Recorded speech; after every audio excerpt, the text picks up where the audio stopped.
na vida da gente. E você, como escritor, que sempre faz trabalhos belíssimos, hoje mexe com o lado infantil, né, com as nossas crianças.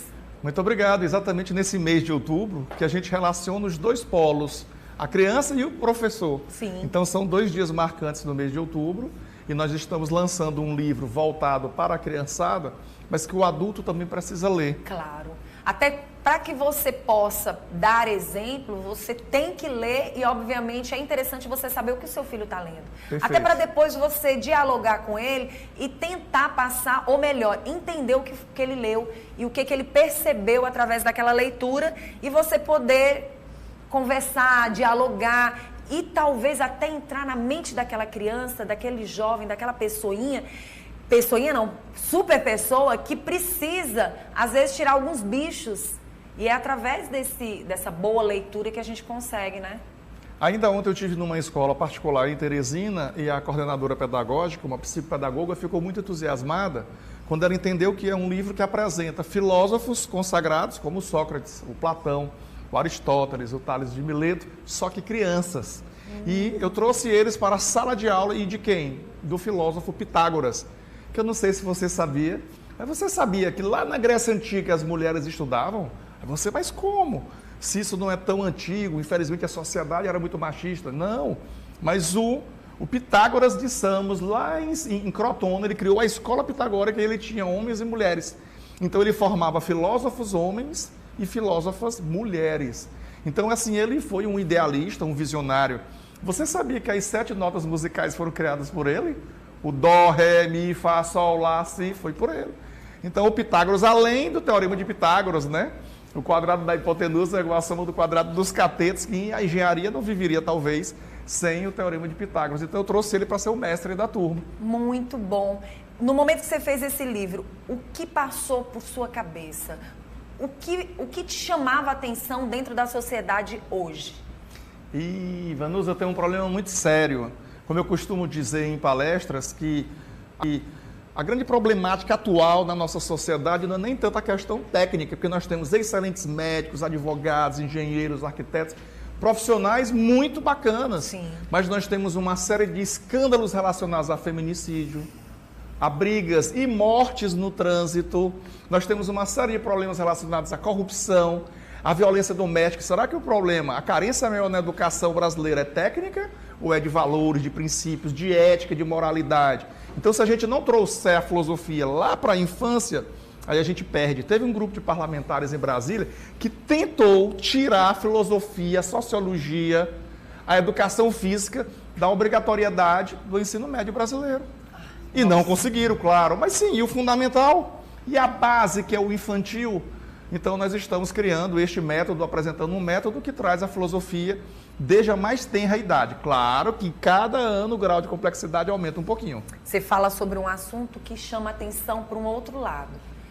E que eu particularmente acho que foi muito positivo, que você acabou de falar. Que bom que você tem essa preocupação e que bom que você traz toda essa história para o momento que nós estamos vivendo hoje. Com a história da pandemia, as nossas crianças permaneceram mais dentro de casa, no seu mundo.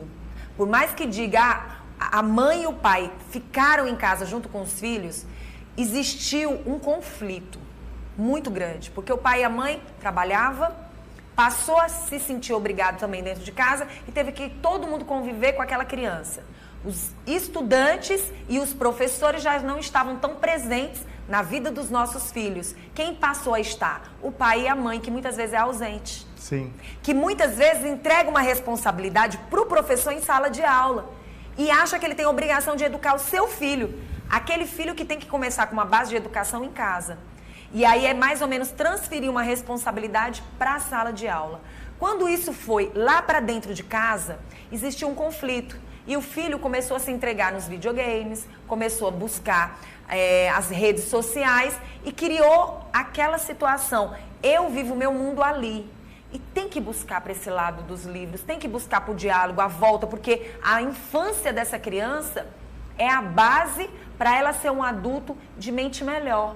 E eu realmente fico preocupada, mas com esse livro eu já começo a perceber que a gente pode buscar uma outra situação de sociedade, do lado social, psicológico, saúde mental, Porque a gente quer crianças adultas mentalmente preparadas, né? Exatamente, mas éticas, só que se a gente não problematiza, não discute isso com elas desde a infância, fica cada vez mais difícil. Então a gente tem que trabalhar ali, na base.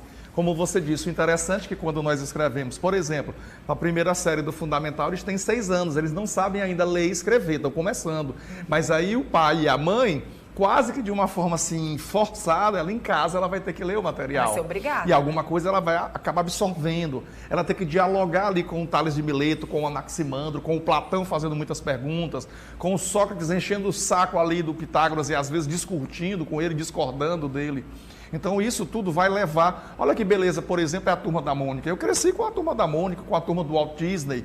Então agora nós trouxemos também a turma dos filósofos, para eles começarem a entender o que é o mito da caverna. Por que eu tenho que esperar lá o ensino médio ou lá na universidade para saber o que é o mito da caverna? Muito legal. Vamos mostrar o livro? Sim. Tá? Aqui é uma boneca do livro, nós vamos receber o livro hoje à tarde. Ótimo. É um livro todo ilustrado e colorido. Que deveria ser colocado nas escolas. Eu acho que seria super interessante.